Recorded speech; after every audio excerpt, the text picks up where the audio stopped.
£10 for Guinness. London prices are crazy. What are you gonna do? Like tuck me in bed and read me a bedtime story? Yes.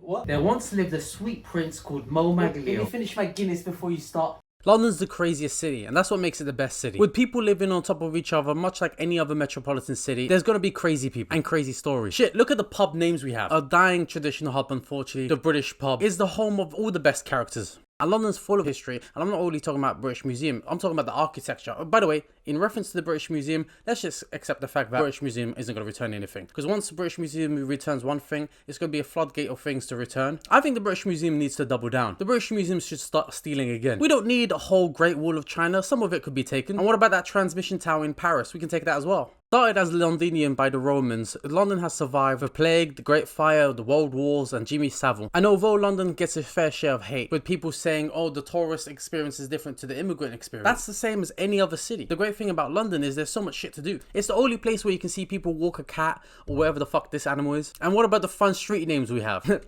That's a good one. And also, London is like the safest place. I know a lot of people are like, well, what about those people who carry knives? Wait, in the 16th and 19th century, that was just called dueling, but now people can't duel anymore. Why can't Londoners duel? Why does it make us look bad? Young man, on guard, on guard. And I do mean it when I say London's the safest country. There's so many oligarchs, rich people and politician children that live and study in the UK with universities full of rich kids. They'll never drop a bomb in the London. It's the safest place to be. They're not going to blow up when some politician's son goes to King's College, unless they really hate that politician's son. We have many great public transport systems, like the new Lime bikes. I know they always get stolen and you hear the distinctive sound of a stolen Lime bike. But at this point, I feel like that's just a London sound, you know what I mean? That with some police siren, that's the proper London sound. I should make some like London lo-fi sound.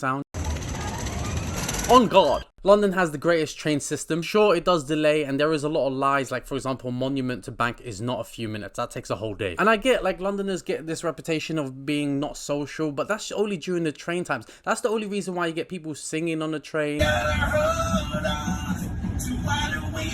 dancing on the train, while everyone else on the train doesn't give a fuck. That's because they're going to work. They have no interest in trying to communicate. They need to go work. But when it's a Friday night or a Saturday night, Londoners are up for it. You can start sing along in the train easily.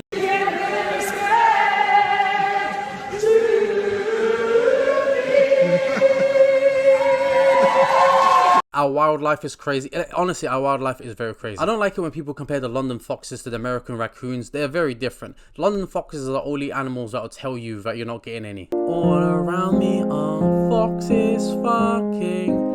I'm not getting any, just foxes having orgies. I don't like it when people talk about how English food is terrible. London food is great, and I know English food is great as well. All we get bad representation on is Wetherspoon's food. But for the quantity that you get for the price, that's definitely worth it. And by the way, London food is more like fried chicken. Fun fact, we have every alphabet for every fried chicken. I also knew of a fried chicken place called LGBT Fried Chicken. Unfortunately, it did close down because their defense of pigeon meat identifying as chicken meat didn't run past the food standard. We do have a lot of crackheads and junkies, but that's the same as any other metropolitan cities. After all, even our landlords are cracked. That's the only way you can explain the rent costs. We got all these fun architectures like some weird skyscrapers that we have. This is a walkie-talkie one. We got this butt plug. But London is great. And honestly, it's the best city. There's so many great cities out there, but if you ever visit London, there's so many things to do. After all, if you just Google 3 things to do in London, you'll be able to find a museum, a comedy show, an orgy, all on the same road. You won't find that in any countryside. You won't be able to go to visit a museum at 3 p.m, a comedy club at 7 p.m, and then an orgy at 10 p.m, all in the same day. But that's what makes London so great. So if anyone wants to come to my orgy, London is crazy, but in a good way. I know London gets a bad rep, but it shouldn't. And I'm not saying this as a tourist. I'm saying as someone who's experiencing London every single time. Anyway,